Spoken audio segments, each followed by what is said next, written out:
Jaya Gopijana Vallabha Girivaladari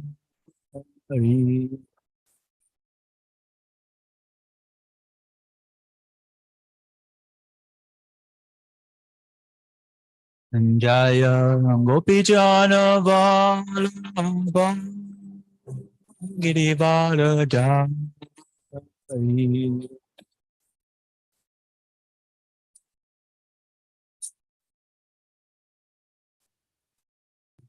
Yashoda Nandana Rajajana Ranjana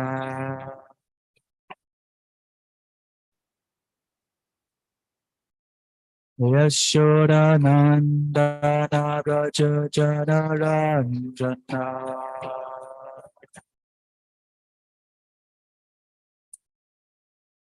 Yamuna Tira Nachari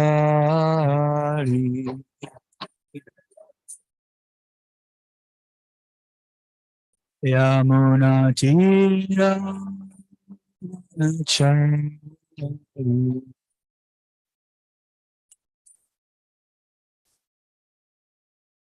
Jaya Radha Madhava Kunja Bihari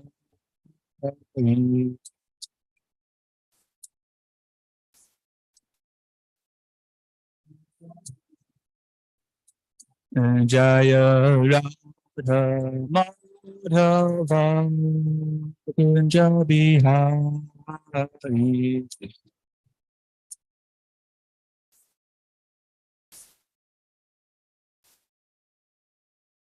Jaya Gopijana Girivaradari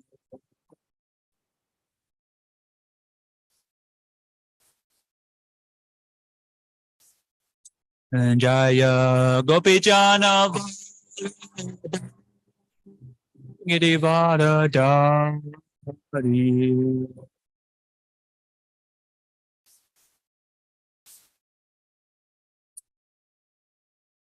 Yamuna Tira Nachari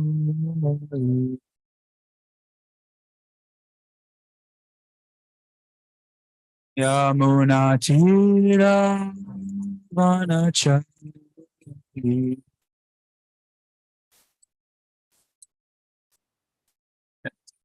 Jaya Radha Madhava Kunja Bihari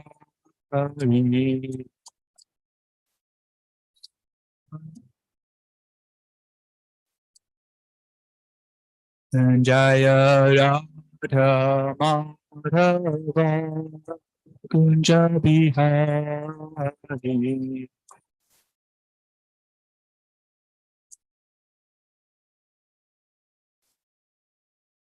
Hare Krishna, Hare Krishna, Krishna Krishna, Hare Hare, Hare Rama, Hare Rama, Rama Rama, Hare Hare.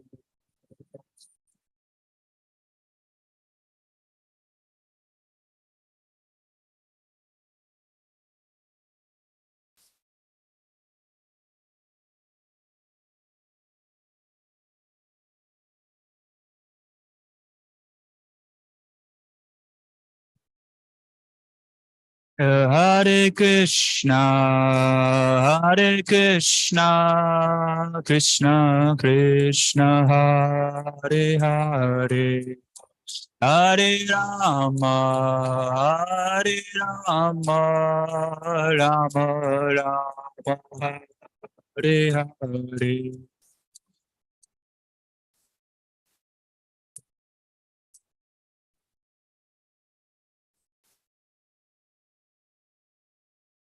Hare Rama, Hare Rama, Rama Rama.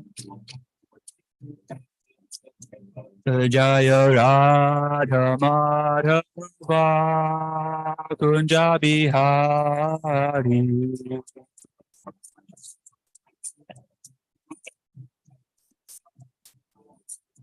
Jaya Radha Madhava Kunja Bihari.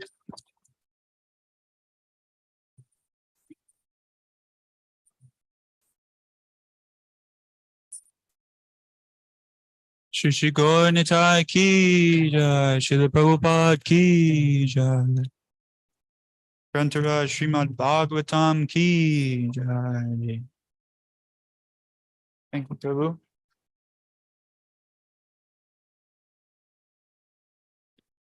Om Namo Bhagavate Vasudevaya.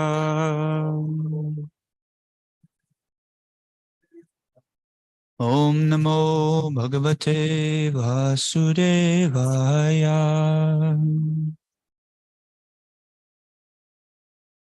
Om Namo Bhagavate Vasudevaya.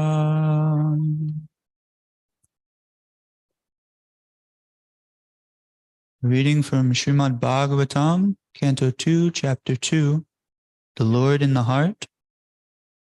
Continuing from yesterday, we're on text 29 today. Graninam Andam Rasaninam Vai Rasam Rupam Cha Drishya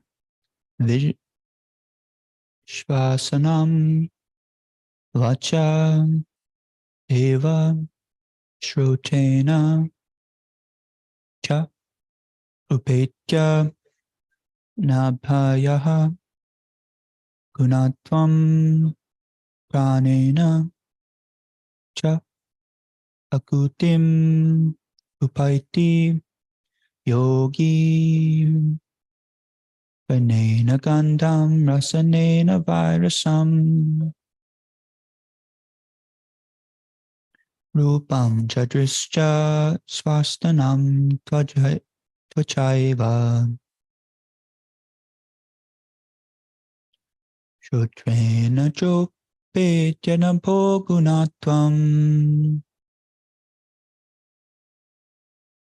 Pranena Chaktim Upayati Yogi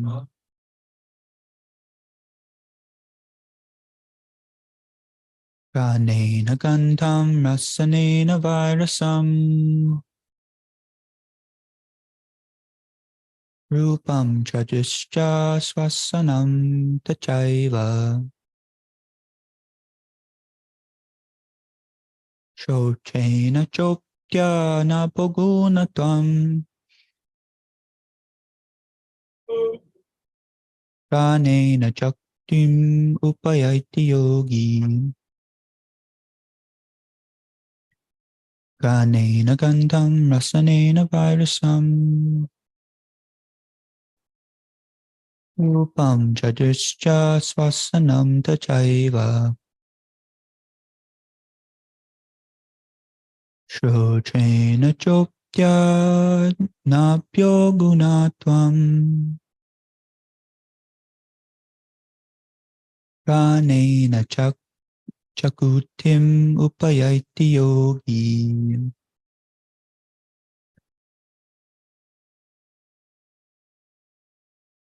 Please chant.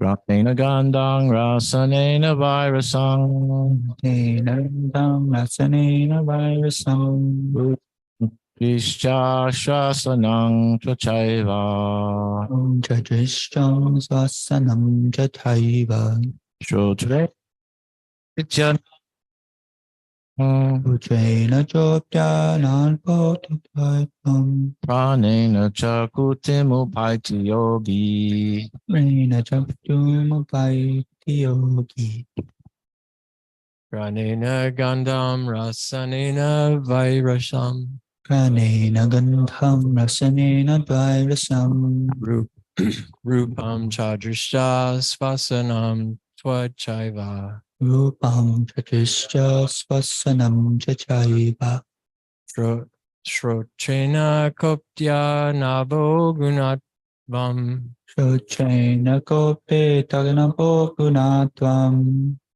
Pranena Chuktim Upaiti Yogi. Pranena Chaktim Upayati Yogi.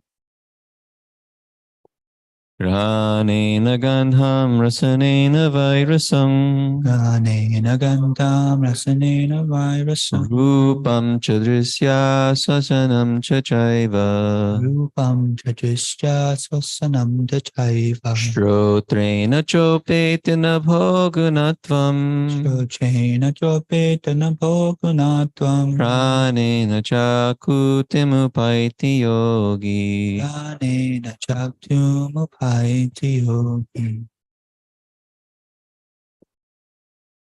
Granena Gandham Rasanena Vairasam. Pranena Gandham Rasanena Virasam. Rupam Chadrisya Swasanam Tachaiva.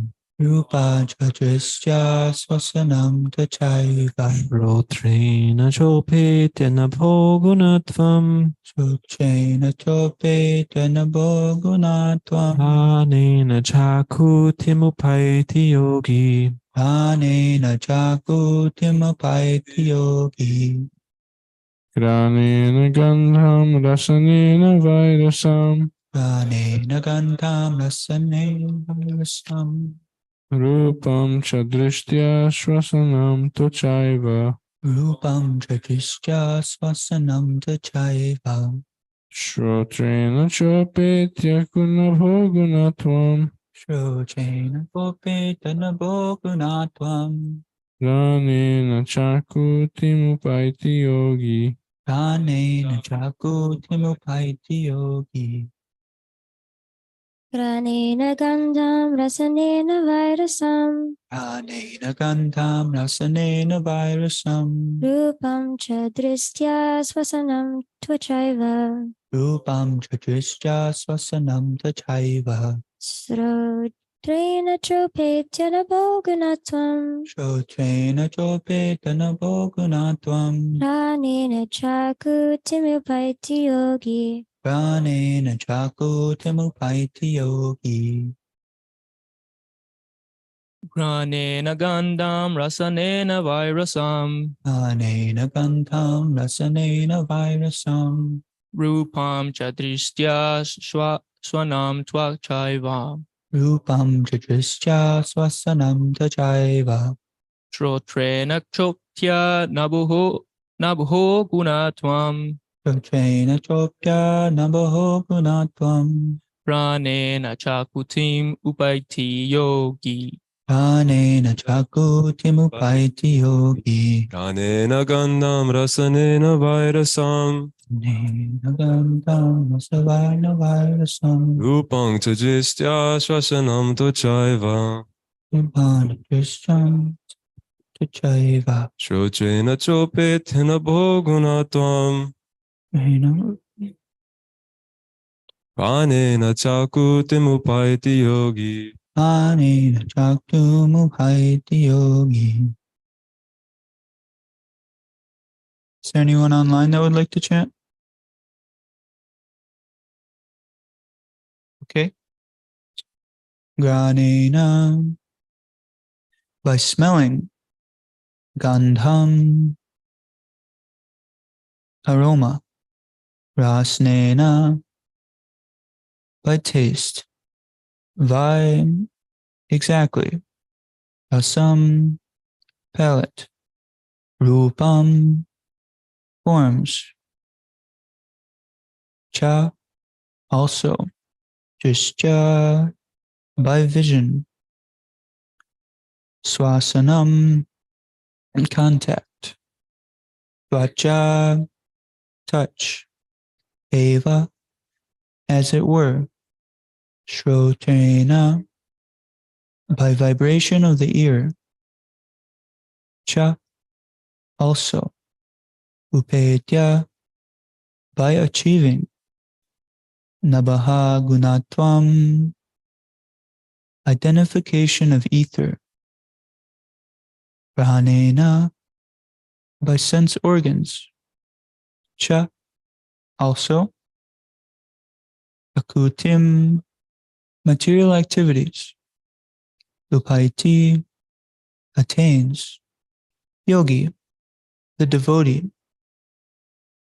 Translation.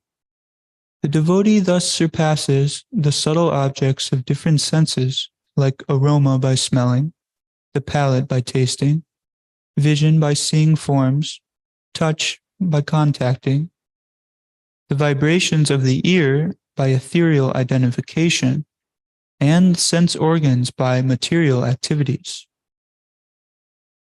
Purport by His Divine Grace, A.C. Bhaktivedanta Swami Prabhupada, Srila Prabhupada Ki Jai. Beyond the sky there are subtle coverings, resembling the elementary coverings of the universes. The gross coverings are a development of partial ingredients of the subtle causes. So the yogi, or devotee, along with liquidation of the gross elements, relinquishes the subtle causes like aroma by smelling. The pure spiritual spark, the living entity, thus becomes completely cleansed of all material contamination to become eligible for entrance into the kingdom of God. Om Ajnana Tarandasya Jananjana Shalakaya Chakshurun Meditam Yena Tasmai Shri Gurave Namaha. Namo Vishnu Padaya Krishna Prishtaya Bhutale Srimati Ranave Goswami Nitti Namane. Namo Vishnu Padaya Krishna Prishtaya Bhutale Srimati Bhakti Vedanta Swami Nitti Namane. Namaste Saraswate Devi Gauravani Pracharine Nirvishesha Shunyavani Paskachade Shataline. Shri Gaurnitai Ki Jai. Okay, sadhus, with your blessing, maybe I can speak something of value today.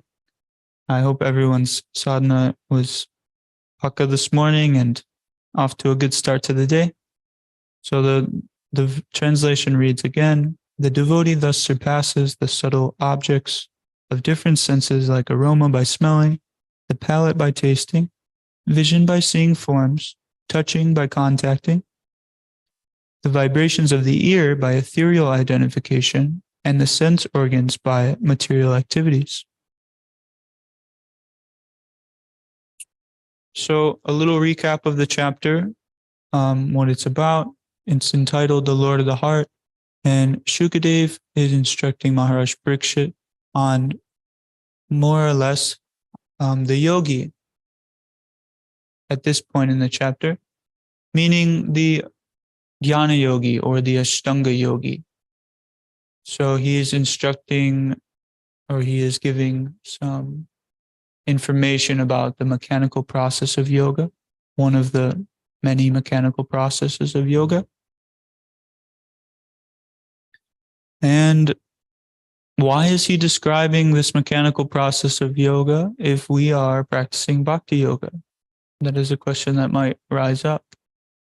Because, the path that we're following, it's the highest system of yoga, bhakti. And the path that he's telling Maharaj Parikshit about it's less than that. It's not the highest, but it is still, a bona fide path of yoga. It's not so suitable for this day and age to practice jnana yoga, to achieve the supreme goal of life in one lifetime. Previously, this process of Ashtanga yoga, it was given in different ages where it was more practical, where the bodies were more suitable, there were longer times of life, longer duration of lifespan, and the yogi, he could practice this for many years.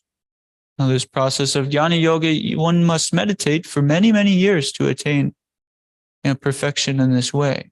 And the perfection, it only comes by after attaining bhakti yoga, through this process even. So they used it as a purification method until they can eventually practice bhakti yoga. Because otherwise, they fall down back into the material pool of things, the jnana yogis. Because it's situated on a platform of false renunciation. So this process that's being described by Sri Shukadeva Goswami is the process of meditating on Paramatma within the heart. So this is a little bit different in comparison with our process of Bhakti Yoga, where we're meditating on Bhagavan. They're indeed meditating on Paramatma within the heart.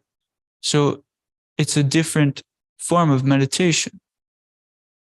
So they often do silent meditation, and like this, they attain some elevation. So these different processes of yoga, they're all bona fide, but only Bhakti Yoga is the quick, easy way. It's simple, but it's not easy, I should say. Bhakti Yoga, it's simple. You know, you chant the Lord's holy names, you try to develop some love and devotion, you render some devotional service according to, you know, your situation and your instruction from your spiritual master. And it is essential that we take up a spiritual master. And you follow instructions, and eventually you come to a platform where you're rendering spontaneous devotional service, and you cleanse the heart of the unwanted things, and you develop attachment to your service, and you eventually come to start developing love, and the love and the attachment, it increases. So this is our process of Bhakti Yoga, whereas this Ashtanga Yoga that's being described, or Jnana Yoga, it is mechanical, whereas this process is natural. Everyone is a servant. You got to serve somebody. And this process of devotional service, it is using our natural servant propensity to serve the Supreme Personality of Godhead and his devotees. So a lot of times in the West, people think, they hear the word yoga and they think it's some exercise routine or something for the body. But it is not actually this whatsoever. In fact, the whole reason why we're being described the different processes of yoga in the second canto of Srimad Bhagavatam is because they all share a common denominator, or they all share a common factor. Does anybody know what the common factor of yoga is? Can anyone say, Prabhu? Very good, very good. Yes, yoga means to link.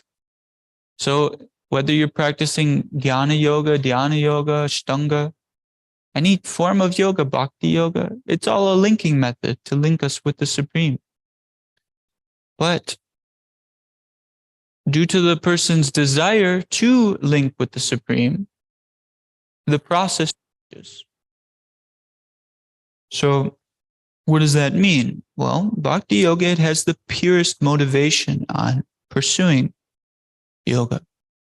Now, these other yogas like Karma Yoga or Dhyana Yoga or Jnana, they have some material tinges in their motivation to start taking up the process of yoga. So, for instance, a karma yogi, he still has material desires. His heart is full of material desires and he knows it. He wants to be a devotee of Krishna. He wants to worship him. He wants to render devotional service, but his heart is full of material desires and he recognizes it. He can't give them up right now. So the process that is given for him is he might say, well, I'm attached to making nice money. I like to work this job and I make nice money doing it, but I can't give that up. And I know it's materially entangling. Because see, once somebody cultivates a little bit of jnana, a little bit of knowledge, one starts to realize that everything they do in this material world is binding. So the person who knows he's in the predicament where he's attached to different material things, but he's pursuing, he knows that it's more or less fruitless because everything is temporary in this world. He might think, okay, I have this desire to get a lot of money, but this desire is temporary. It's not going to bring me any eternal benefit. So the karma yogi, he'll offer his money to some charitable institution. Or he may give it to temples or hospitals like this. And in this way, he becomes free from the entanglement of being bound by his working for money, lots of money. So in this way, he can still work for money, but he's not so attached to it. He's not so entangled by it. So this is an example. So he has an impure motive to link with God. And as his gyan and his practice of karma yoga develops, he gradually can pursue bhakti yoga, hopefully once he's purified. So this is how all the yoga systems are intended. They all are a process of purifying the desires in the mind and the body to reach to the platform of bhakti yoga that Srila Prabhupada has so expertly given us. So the process that is given for karma yoga, Sri Krishna explains to Arjuna in Bhagavad Gita, Yat karoshi yadashnasi yajdutoshi dadasi yat tat tapasyasi kanteya tat kurushva magaparam. Whatever you do, whatever you eat, whatever you offer or give away, and whatever austerities you perform, do that, O son of Kunti, as an offering to me. So a lot of times, devotees will quote this verse and they will say that this is bhakti yoga. But in actuality, Prabhupada, he knew that we are very fallen in the West. So he said that this verse, it is referring to bhakti yoga. But this is actually a verse that Krishna is describing as karma yoga. Because more or less the person who is on this platform where whatever you do as an offering to me. So this person, he is considering, what do I want to do? He's not on the platform where he's considering, what does Krishna want? What does Krishna want me to do? He's not there yet. So this is a main difference between the karma yogi and the bhakta. The karma yogi, as this verse describes, is still trying to fulfill his material motivations, but he's trying to be detached from the result.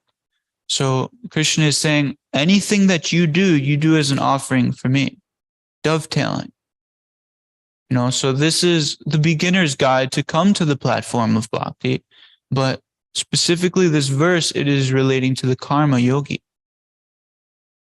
So it's, Prabhupada, he broke it down very simply for us because he knew we were, very degraded. So in this way, a lot of devotees, they might in fact mistake this as a description of bhakti yoga, but it's karma yoga. So this jnana yoga, one starts to understand fully that things are temporary, and I need to get away from this. Now, what's being described in this verse is the Ashtanga yogi. The yogi, this process it's very hardcore, you could say, because it's a mechanical process. And what he's doing is he's saying, okay, there's different senses. And he's recognizing that the senses are distracting him from his worship on Paramatma. So the yogi, he takes all of the senses and all of the sense activities, and he tries to falsely renounce everything in relation to it. So this verse describes aroma by smelling. So he sees, okay, I want to, my nose, it wants to smell nice things. Roshandev Prabhu gave a class yesterday, and the verse talked about in the purport where the different attributes of the senses, they can be attributed to the different elements. For instance, earth, it's attributed to the sense of aroma or the sense of smell. Now, how do we know this? What's an easy way to tell this? Well, when it rains outside, you go out there and you go, take a deep breath and smell, and there's a fragrance in the air, isn't there? There's a nice fragrance. It's actually very pleasing. This is a way that we can see that the earth, it has aroma. So in this way, from earth, the element earth, comes aroma or comes smell. So you don't have smell without the element of earth being there on some subtle level. And we are on the earth planet here, and we're on the platform of, earthly things. So it's very gross here. We're on other planets. Earth may be more subtle. But as long as earth is present in the element, and the elements that make up that planet, there is smell. Otherwise, it doesn't exist because it comes from the earth element, and so forth. So the yogi, he's recognizing this palette of tasting. Where does taste come from? Well, what does Krishna say in Bhagavad Gita? I am the taste of water. The scientists, they say that water doesn't have no taste. It comes from different minerals like that. But this is humbug. This is bogus. This is not the truth. Water, it has a very delicious taste, especially if you remember that this is the taste of Krishna, what he says. It's very refreshing. You get some nice spring water from a natural spring, and it's the tastiest thing. It's refreshing. It quenches the palate. So the tongue's ability to perceive taste, it comes from water. So the yogi, he says, okay, I want to smell nice things. My nose wants to smell something. So I'm going to renounce this smelling. So I'm not going to smell anymore. So he renounces this. And then he says, my tongue, it wants to taste nice things. So therefore I won't eat anything. I won't taste anything. I won't engage my tongue whatsoever in tasting. Vision, by seeing forms. Vision, this vision, there is no form if there's no light. Our eyes are useless if there's no light. We can't use our vision. So therefore the vision, it comes from fire, the fire element. So the yogi says, my eyes, they want to see so many things, but this distracts me from my worship on Paramatma. So I'm not going to see anything. So he closes his eyes. Touch. This sense of touch. The sense of touch is within the air. So in this way, he says, I'm not going to touch anything. I'm going to remain in a solitary place. I'm going to do my best not to touch. And then the vibrations of the ear. These vibrations of the ear, they're in the ether. Krishna says, I am the sound in the ether. So the yogi, he thinks so many things, so many material vibrations. I'm going to try not to hear them, and I'm going to go in a secluded place and try not to hear anything material. So in this way, he falsely renounces all of the different ways to perceive the sense objects, and he tries to concentrate on the Lord within his heart. And we're not talking about a mundane Ashtanga yogi who is after mystic perfection or some type of mystic power. We're talking about a legit, Ashtanga yogi. This is the process that they take up. It's very rigorous, it's very difficult, and it's mechanical. It's not our natural position. So where do we lie in relation to this? Well, we take up the process known as bhakti, which is our natural constitutional position. So it is not artificial. So this yogi, he is trying to go beyond all of the gross elements. The elements are grosser. They become more subtle and more subtle from earth all the way up to ether. And once he surpasses ether, he attains a form where he is situated in a form where it's very similar to like the soul or the Paramatma. It's so subtle. It's more subtle than ether. And in this way, his meditation on Paramatma is more direct. It's less tinged with the other elements, less distracted. So the yogi, he's going through and he's becoming more and more subtle. Now, the more and more subtle the elements become, the thicker and thicker they are, as described by our acharyas. So I had a question about this, and I kind of looked more into it. And this thickness, it's referring to like how much power there is in able to perceive.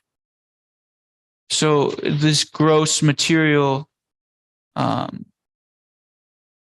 earth covering that we're a part of, we have less of an ability to perceive than the yogi who like purifies himself through these other methods, like other stages. Like in ether, he has a clearer perception. It's less tinged by things material. So this is described as being thicker by our acharyas. So I was thinking, doesn't it seem that the earth is thicker than air or thicker than fire? Each covering is 10 times thicker.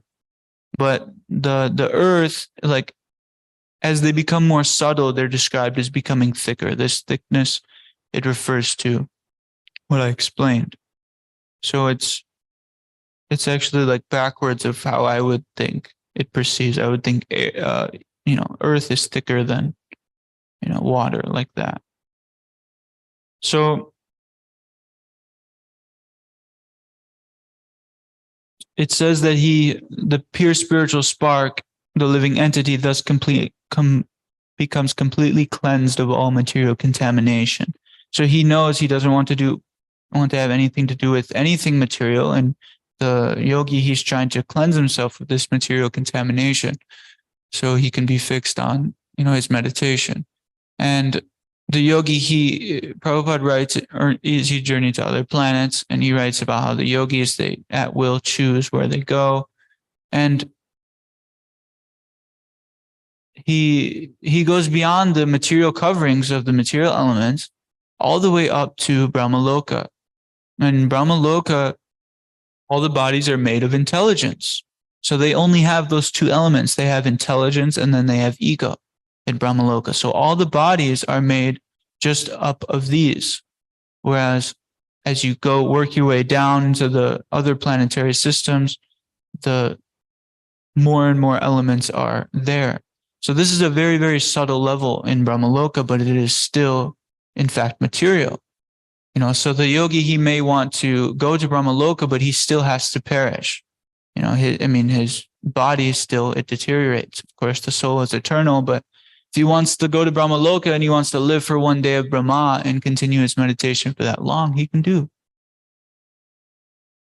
But ultimately, that is about as far as he can go, is to maybe Brahmaloka or merge into Brahmajyoti.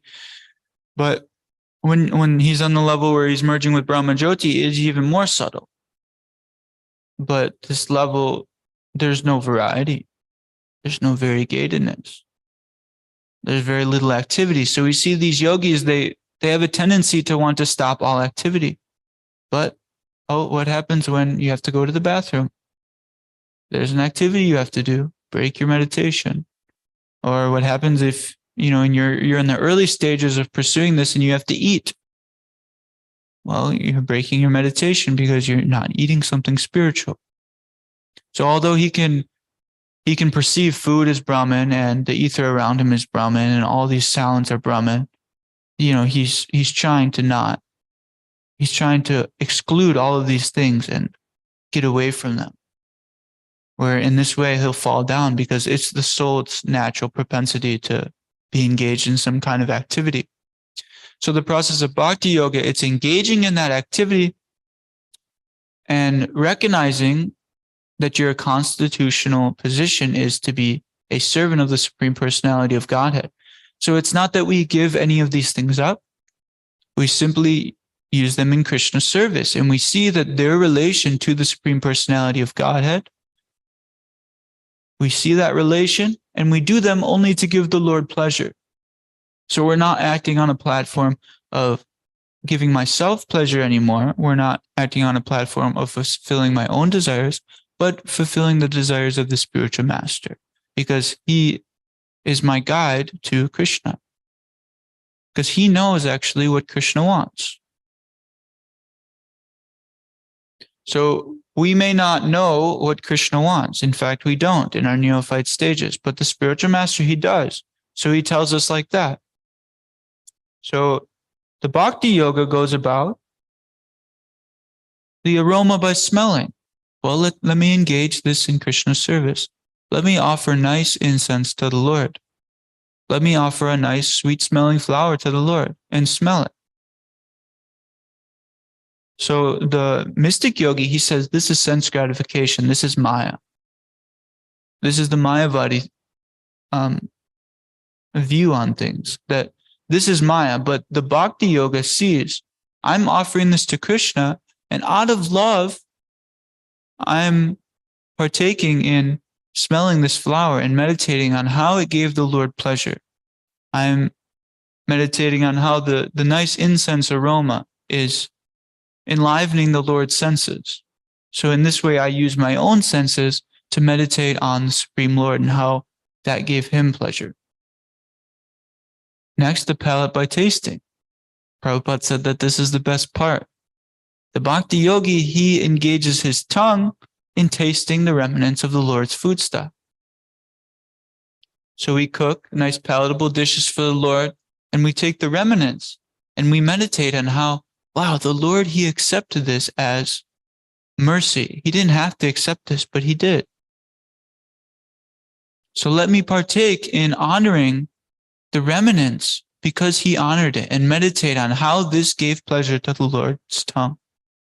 Or his senses are transcendental, as we hear in Brahma Samhita. So it just gave pleasure to his senses, his spiritual senses, because he can taste with his eyes and his ears. He doesn't only taste with his tongue. So we can meditate on this. This is how we should be meditating. Krishna, you've given us this nice prasadam to control our senses. And controlling our senses means meditating on how the Lord honored it. It doesn't mean artificially renouncing how much I take or how much or what. No, it means the process is to meditate on how the Lord honored this and get great bliss and satisfaction by how God ate this food. And then it becomes not material. It's completely spiritual at that point. So the body is nourished, the mind is nourished, and the soul becomes nourished. Whereas the mystic yogi, he might just eat every once in a while just to upkeep his body so he can continue his meditation on Paramatma. But as soon as he eats, it brings him down from whatever trance-like state or progress he had made, because it's a material thing that he's doing. He's just eating food. The next, vision by seeing forms. Mystic yogi, he doesn't want to see anything. He closes his eyes, sits alone. But he's got to see something. So his vision brings him out of this state. Whereas the bhakti yogi, he sees the wonderful form of Shri Shri Gaur Nitai. Wow, they're so beautiful. Nice garlands. He appreciates that the Lord, he looks very beautiful today.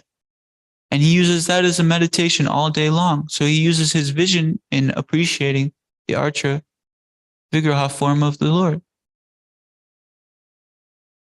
Vibrations of the ear, touch by contacting. We can use our touch for so many things in Krishna's service, right? One of our processes in the morning is we offer a conch filled with water to the Lord, and it goes around and it's sprinkled on everyone's head. This is a nice way that we can use our touch in the Lord's service. We can think this water, it was offered to the Lord. The Lord transcendentally touched this water, and now I'm getting this great opportunity to also touch this water as his prasadam, as his remnants. This is awesome.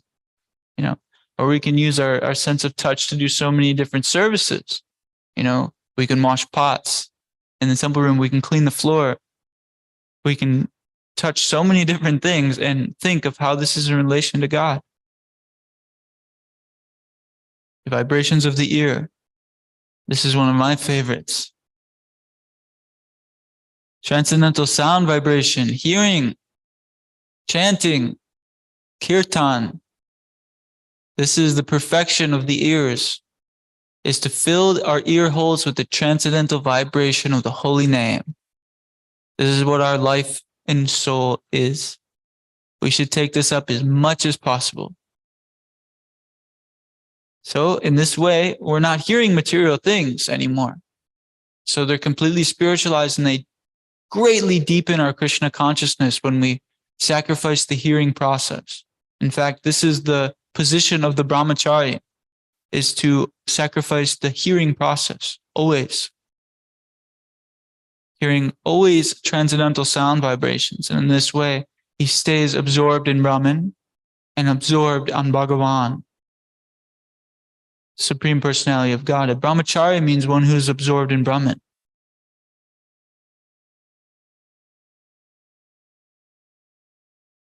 Whereas the mystic yogi, he says, I don't want to hear anything. It brings me away. These noises, they're distracting my meditation, so let me not hear. So in this way, he tries to not engage the senses in anything. It's pretty hardcore. It's pretty grueling, and often they get very hard hearts, in fact, from following this process because it's false renunciation. So bhakti yoga is real renunciation, knowing that everything, it belongs to Krishna. I am not the proprietor of anything. And I am a servant of Krishna as my constitutional position. So it's my job with anything that Krishna has blessed me to come in contact with to offer it back to him. Offer whatever bhoga comes my way. Offer that back to him, and then it becomes prasad. And then we take in the remnants for spiritual benefit. So does anyone have any questions on this nice verse of Srimad Bhagavatam? Okay, thank you for kindly hearing. Oh, Prabhu, please. Bhaktavan.